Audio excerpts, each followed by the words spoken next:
Chris. James. There again. Thank you for taking my call. We're going to talk again.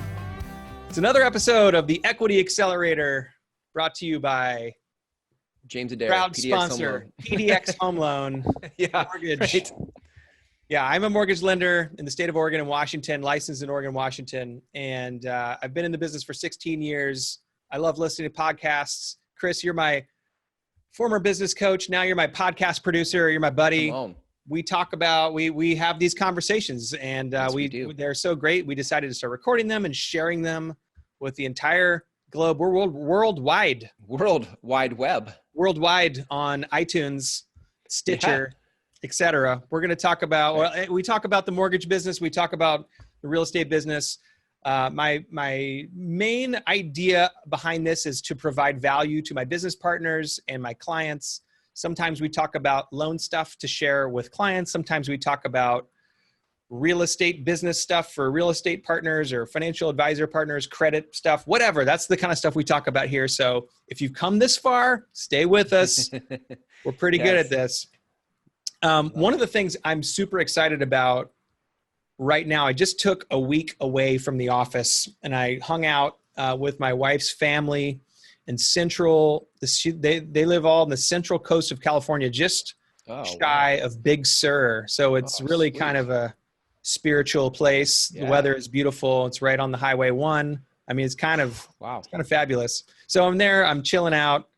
I'm trying, I'm doing some emails, but I'm trying to just downshift a little bit.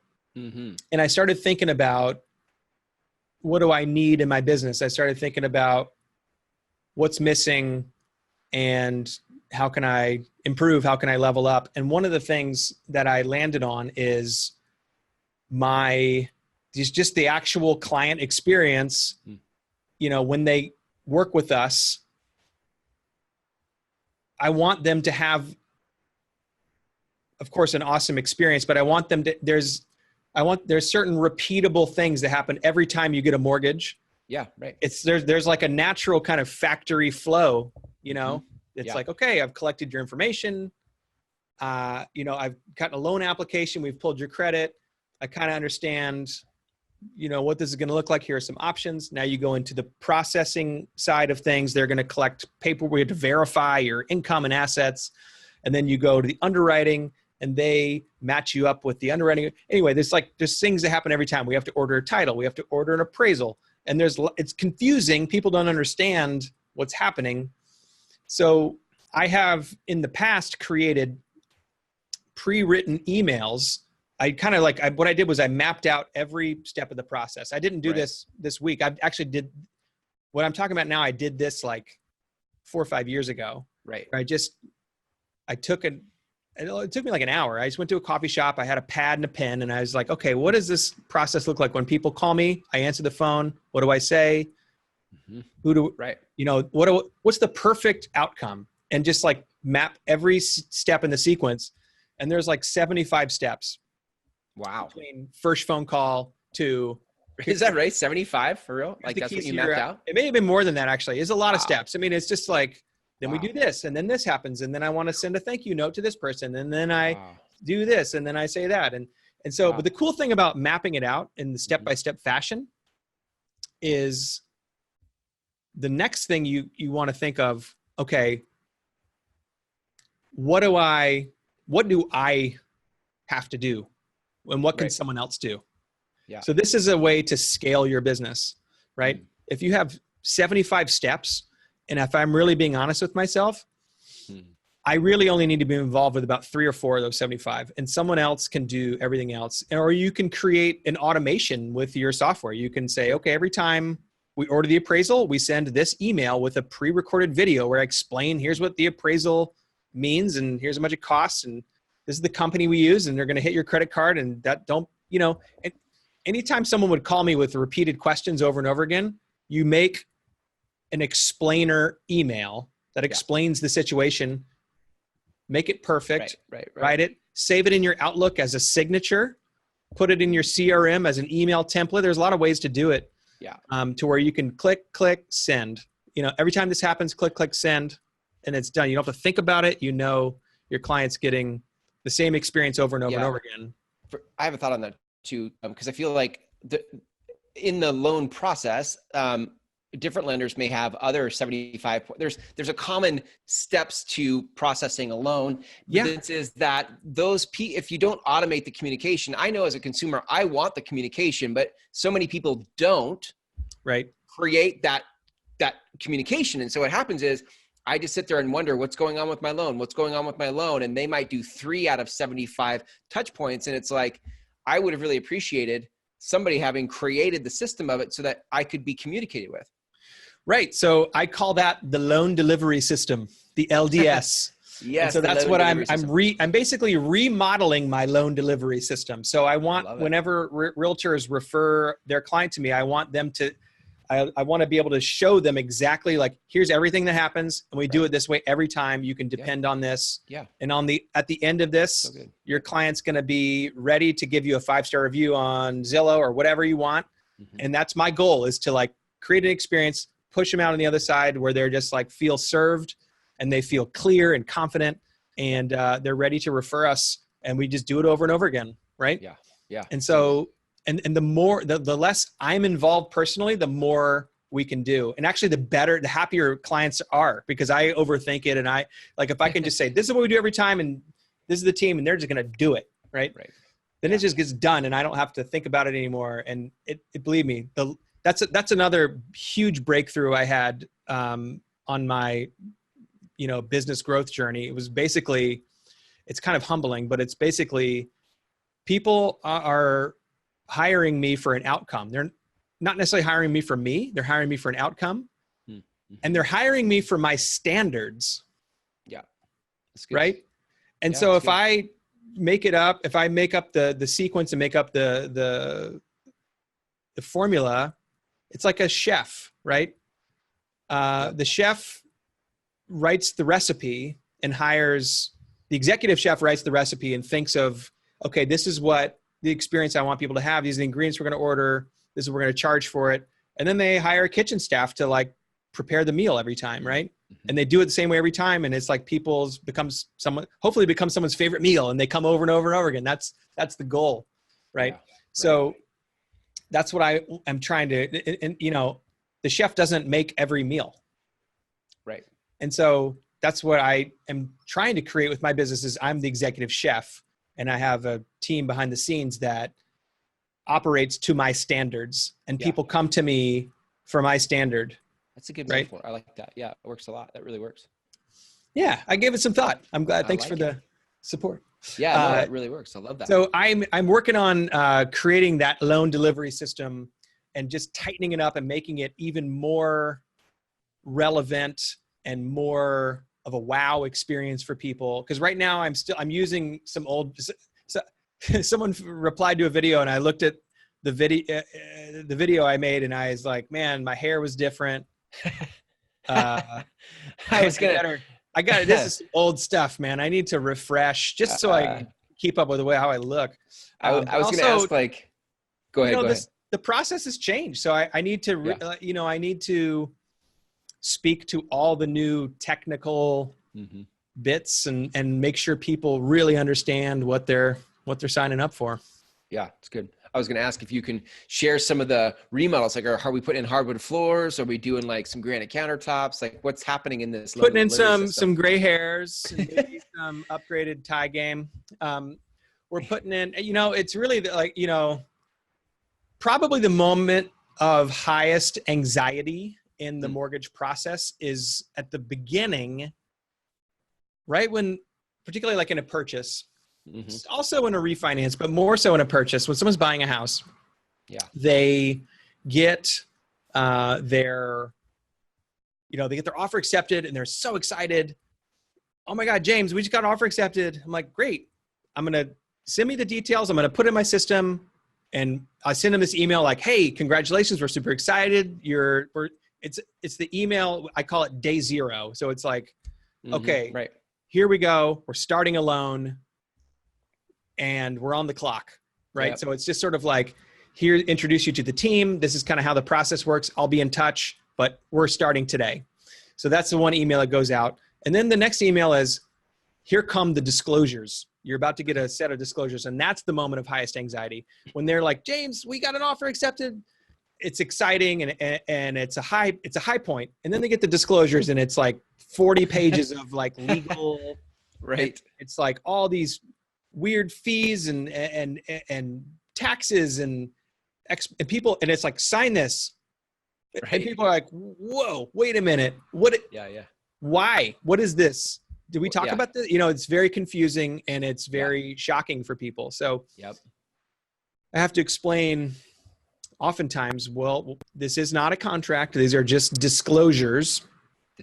Yeah, right. And so when you sign them, you're not agreeing to anything. When you sign them, you're just proving that you received it. And that is all we need, is just to prove that we created this disclosure and we sent it to you and you got it.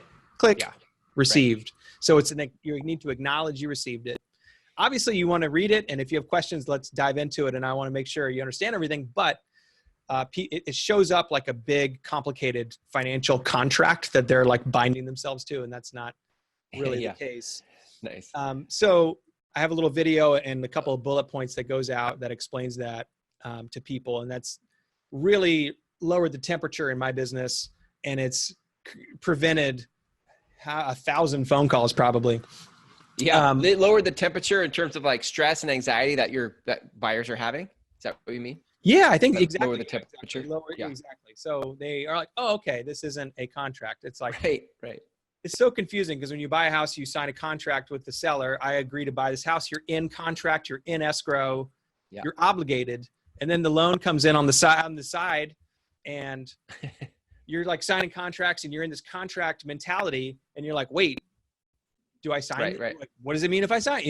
So it's tricky legal distinction, but it's important to understand. So I found that when I explain that difference to people, it's okay. That makes sense. Right. Let's keep moving.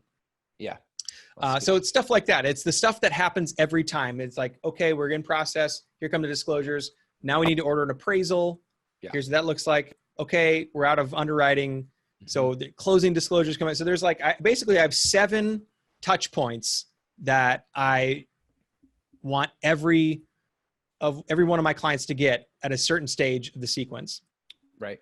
And I have a video where I deep dive, have bullet points for people to easily scan through if they don't have time for the video. And just to really explain it in every way I can think of that people can consume it in one of 2 or 3 different ways. Yeah. I love this. We were just, our last episode, we had Justin Stoddard on from Old Republic Title. He was talking about the upstream model and providing value upstream. I also think that there's something that happens, not downstream, but at the moment of the transaction, where adding value at that moment also becomes really important. And I think a lot of people in this industry, agents and lenders, can get the job done, but they haven't gone to think, what else can I do to add value to the experience so that people aren't freaking out or people are in the know about what's happening. That's so valuable and so few people do it. I think that's why a lot of times technology could replace people if we're not upping our game at the level of service. Exactly. So in the 7 automated emails I'm talking about, 2 of those come with a phone meeting, a screen share. 2 of those, there's 2 points of the 7 where I'm like, hey, let's talk. Let's have a quick state of the union. Yep. So I do insert myself back into the process. Specifically for that loan. But that allows me to offload 95% of the process. And if I'm involved in 5% of the process, I can do so much more. Right. I can serve so many more families. I can, and so my hope with this conversation that we're having is 2 things. I wanted to share with my business partners to, behind the scenes, how maybe you could implement something like this in your own business. Creating like a systematized, delivery system that is consistent, that happens the same way over and over and over again. For your agent partners. Yeah, exactly.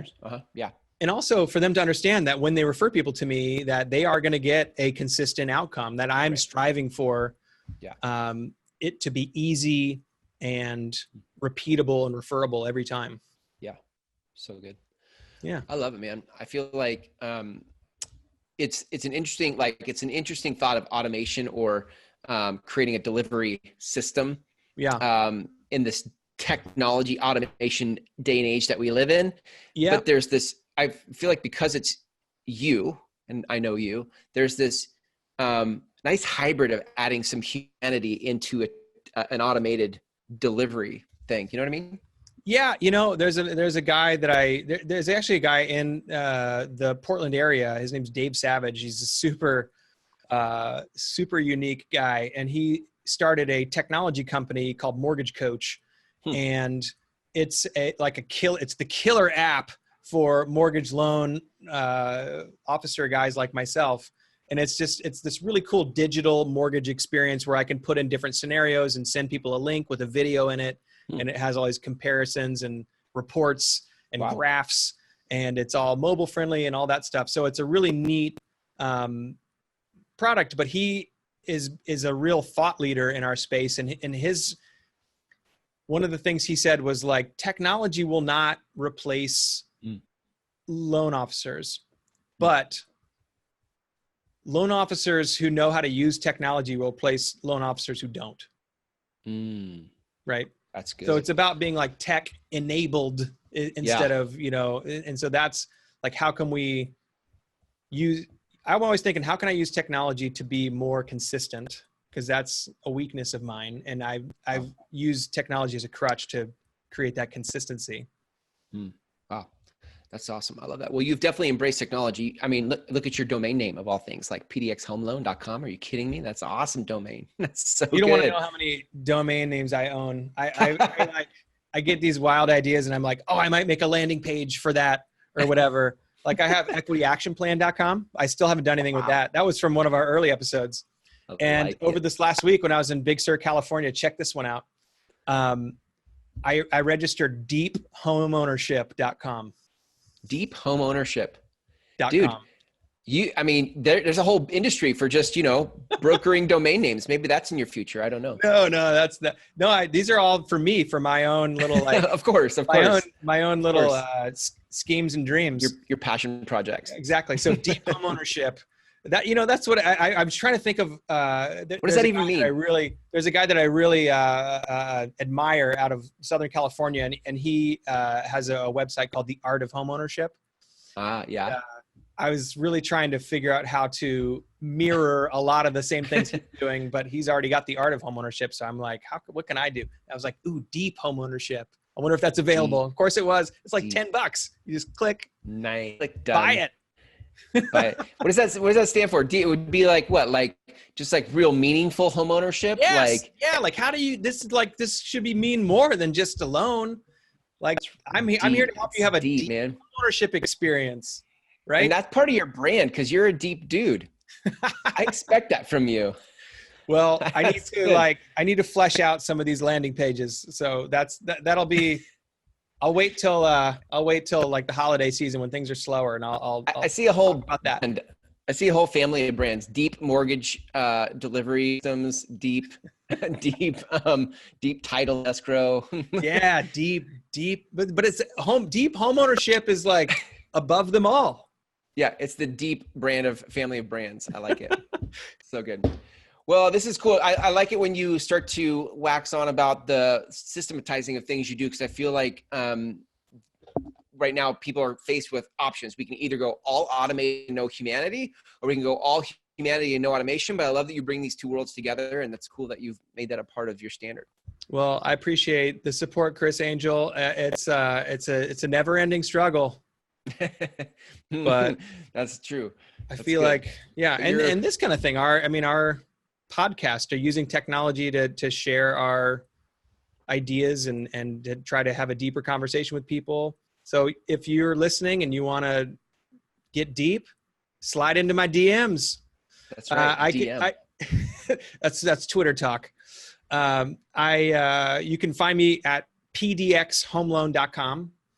I don't have an email account for deep home ownership yet. So it's just still pdxhomeloan.com, James at pdxhomeloan.com. Perfect. And I'd love to hear from you. Love your feedback always. And let's keep the conversation moving.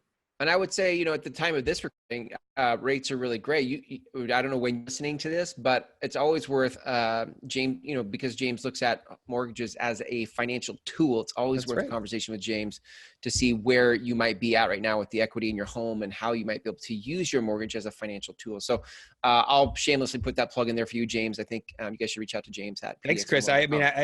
We did say at the beginning that this podcast was sponsored by pdxhomeloan.com and James Adair's Mortgage Services. So yeah, there's my commercial.